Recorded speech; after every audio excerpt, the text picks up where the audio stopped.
Xiaomi wowed the world when they launched the first Mi Mix. It was a phone that quite literally pushed everything to the edge. It had a 6.4-inch screen that went all the way to the sides, all the way to the top, and very nearly all the way to the bottom.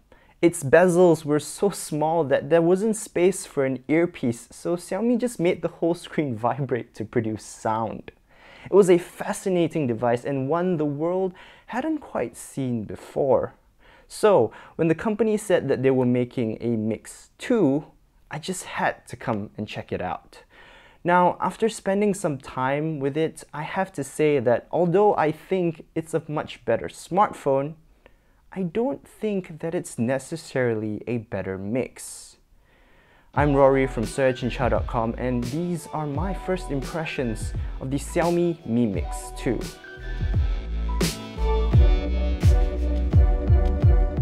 Now, what do I mean when I say a better smartphone? Well, let's start with the size. So Xiaomi trimmed down the 6.4-inch Full HD display to a much more manageable 5.99 inches. And this time it also adopts the more conventional 18:9 aspect ratio, or 2:1 if you prefer, where the phone is much taller, so it's a lot slimmer and easier to hold in the hand. Compared to the original Mi Mix, it actually feels kind of tiny.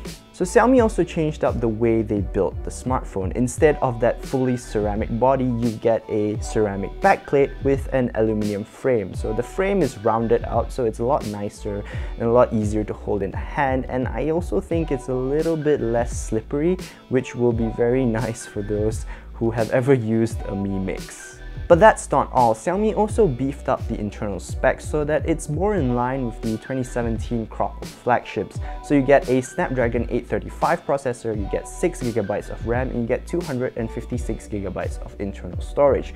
This makes for a very smooth smartphone. There's even a special edition version with 8GB of RAM and 128GB of storage, and that comes with a fully ceramic body that's been milled out of a single block of ceramic. Now, unfortunately, I didn't manage to try that one out, so I can't tell you how it feels, but I can tell you how the metal one feels, and let's just say it doesn't feel as premium as the original Mi Mix. Speaking of beefing up, Xiaomi also upgraded the camera on the Mi Mix 2, so you get the same 12-megapixel sensor that you'd find on their flagship Mi 6. And as far as I can tell, the images do look a little nicer, and it is a little nicer to take photos with. But because of the super minimal bezels, the front camera is still stubbornly at the bottom of the phone. Compared to the original Mi Mix, I think the Mi Mix 2 is a lot more practical of a smartphone, and it's a lot more grown up. I think it's easier to use as a daily driver, and across the board, that makes it a far better smartphone. But here's the thing. With all that madness gone and all the envelope pushing removed, what you're left with is a smartphone. In fact, I think it feels a lot like an LG G6, and that's a little bit disappointing. Not that the LG G6 is a bad phone, but because the Mi Mix 2 feels like another smartphone, while its predecessor was in a class of its own. You see, when the Mi Mix first launched, the rest of the smartphone world was boxed in this really cramped space where a smartphone needed to look like this and have these and have those features. But Xiaomi said no. I'm not gonna subscribe to your notions of what a flagship smartphone should look like. I'm gonna do my own thing, and it's gonna be awesome. And oh, how the jaws of the world dropped. And that magic, that secret sauce, I just don't feel it with the Mi Mix 2. I think its bezels look bigger because of the rounded aluminum frame, and that makes the device not so pretty. It does not look as chic or as edgy as the original Mi Mix did. And because it's a more practical 2017 flagship, its not so practical flaws stand out all the more, like its lack of a headphone jack or any kind of IP68 water resistance. While I can totally understand why Xiaomi did this, and while I also think that the Mi Mix 2 will sell really well because prices for this smartphone start at just over 2,000 ringgit, I can't help but feel a little sad that the Mi Mix 2 isn't about pushing boundaries anymore. That it isn't about making the most ridiculous, absurd, mad, awesome phone ever.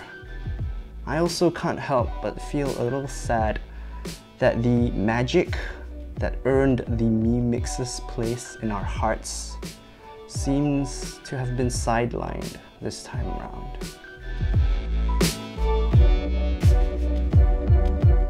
Thank you guys so much for watching. If you like this video, give it a thumbs up and don't forget to subscribe to our YouTube channel and like us on Facebook. Also, let us know what you think of the Mi Mix 2.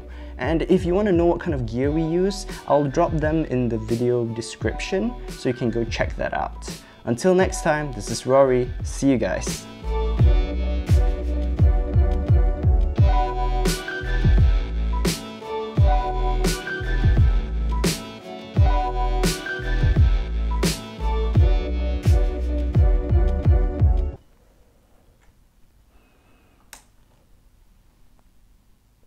Oh crap, it's still too dark. Hang on.